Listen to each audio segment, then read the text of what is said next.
पिछले लेक्चर में बेटे हमने नशोनुमा के मुख्तलिफ मराहिल जो हैं वो सारे हमने कहा था कि हम डिस्कस करेंगे। हम बालिदगी, नमू और पुख्तगी में फ़र्क तक कर चुके हैं। अब हम नमू और बालिदगी के पहलू को डिस्कस करेंगे। नशोनुमा के पहलू, नशोनुमा एक मुसलसल और मरबूत अमल है, और ये हम पहले भी पढ़ चुके हैं कि नशोनुमा मुसलसल जारी रहने वाला अमल है जो कभी रुकता नहीं है। नशोनुमा के कई पहलू हैं जो मैंने आपको पहले भी बताए, जिस्मानी नशोनुमा, ज़हनी नशोनुमा और जज्बाती नशोनुमा, समाजी नशोनुमा।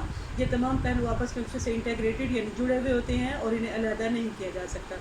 अब हम वन बाय वन इन तमाम पहलुओं को डिस्कस करेंगे, यानी वकूफ़ी नशोनुमा को, फिर जिस्मानी नशोनुमा को, फिर समाजी नशोनुमा को। सबसे पहले हम वकूफ़ी नशोनुमा को डिस्कस करते हैं। वकूफ़ी नशोनुमा को कॉग्निटिव डेवलपमेंट कहा जाता है, और ये ज़हनी नशोनुमा ही है, यानी ज़हनी नशोनुमा को ही हम वकूफ़ी नशोनुमा कहेंगे। ये वो मुनज़्ज़म तब्दीलियाँ हैं जो फ़र्द के ज़हनी अमाल व अफ़आल की मदद से मुख्तलिफ़ चीज़ों से वाक़फ़ियत और फ़िक्री अमल से ताल्लुक़ रखती हैं, जिसमें याददाश्त, तफ़क्कुर, बसीरत और तख़लीक़ वग़ैरह के अमाल जो हैं वो शामिल हैं। यानी ये हमारे पेचीदा फ़िक्री और आला फ़िक्री अमूर को समझने में मददगार साबित होती है। ये नशोनुमा जैसे जैसे फ़र्द की इंटेलेक्चुअल डेवलपमेंट होती है, यानी उसकी ज़हनी नशोनुमा होती है, तो फ़र्द मुख्तलिफ़ किस्म के तसव्वुरात को समझने के काबिल हो जाता है। और ये नशोनुमा बच्चे की पैदाइश के फ़ौरन बाद ही शुरू हो जाती है। जैसे ही बच्चा पहले साल में होता है तो उसके अंदर काफ़ी मुनज़्ज़म तब्दीलियाँ आ चुकी होती हैं, यानी बच्चा वालिदैन की पहचान, अपने बहन भाइयों की पहचान, अपने नाम की पहचान, इन तमाम तब्दीलियों का ताल्लुक़ जो है उसकी वकूफ़ी नशोनुमा के साथ है।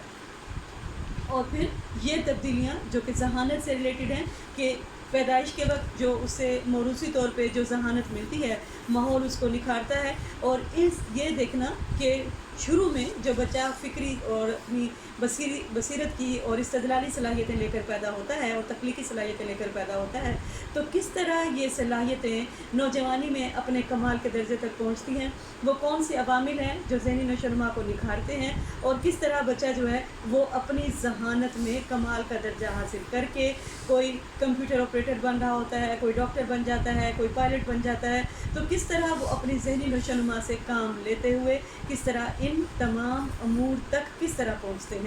यानी ये हमारे फ़िक्री अमल से ताल्लुक़ रखती है ये नशोनुमा, जिसमें हम मुख्तलिफ़ चीज़ों से वाक़फ़ियत हासिल करते हैं। इसलिए इस नशोनुमा को कॉग्निटिव डेवलपमेंट, या फिर हम इसको कहते हैं कि ये ज़हनी नशोनुमा का अमल है। वकूफ़ और ज़हानत माहौल में मुताबिकत पज़ीरी के नफ्सियाती अमल से मुतल्लिक़ हैं, और आमतौर पर बच्चे उन्हीं चीज़ों को सीखते हैं या उन चीज़ों की आमोज़िश करते हैं जिनके लिए असातिज़ा और उनके वालिदैन उनकी हौसला अफ़ज़ाई करते रहते हैं, और जिनकी वो हौसला अफ़ज़ाई नहीं करते हैं उनमें वो काबिलियतें बच्चों में अमूमन पसमानदगी अख्तियार कर जाती हैं। यानी जिन सलाहियतों की वालिदैन असातिज़ा हौसला अफ़ज़ाई करते जा रहे होते हैं, बच्चा उनमें बेहतर कारकर्दगी शो करता जाता है, और उसी में ही उसकी ज़हानत जो है वो अपने कमाल के दर्जे को पहुँचती है। अगर बच्चे की इस वकूफ़ी नशोनुमा में कुछ मसाइल पैदा हो जाएं और बच्चा देर से आमोज़िश हासिल करे, तो फिर वो बाकी सलाहियतों में भी उसकी जो आमोज़िश है वो देर से ही रहती है। यानी इब्तदाई सलाहियतों में अगर बंदा देर से सीख रहा है और उसकी ज़हनी नशोनुमा इतनी तेज़ी से नहीं हो रही, तो बाद में भी वो उसकी सलाहियतें जो है वो इसी तरह स्लो ही रहेंगी।